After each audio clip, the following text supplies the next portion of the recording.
Mumbai Police have arrested a man identified as Faiyaz Premji for allegedly attempting to distribute capsules containing zinc phosphide, a highly toxic rat poison, during a Muharram procession held on June 26th.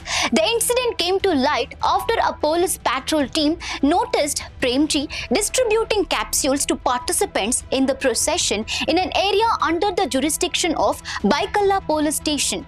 Finding his actions suspicious, officers immediately stopped him and seized all the capsules in his possession. According to Deputy Commissioner of Police Central Zone Jayant Meena, police recovered a total of 14,900 capsules before they could be distributed to participants. A few hours after the seizure, Byculla police received a medico-legal case report involving a man identified as Salman Syed.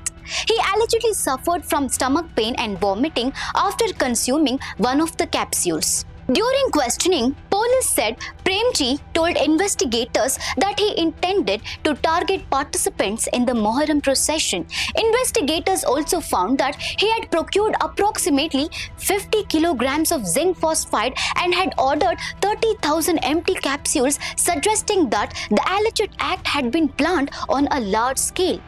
Authorities are now investigating the motive behind the alleged act and whether anyone else was involved. Zinc phosphide is a highly toxic chemical widely used as a rodenticide in agriculture and pest control. When ingested, it reacts with stomach acid to release phosphine gas, a poisonous gas that is rapidly absorbed into the bloodstream.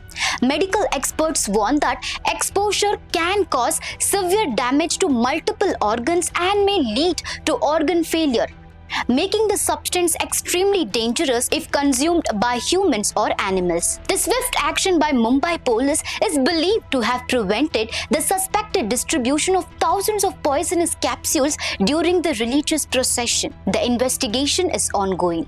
For more such updates, stay tuned to Daily Salar Digital.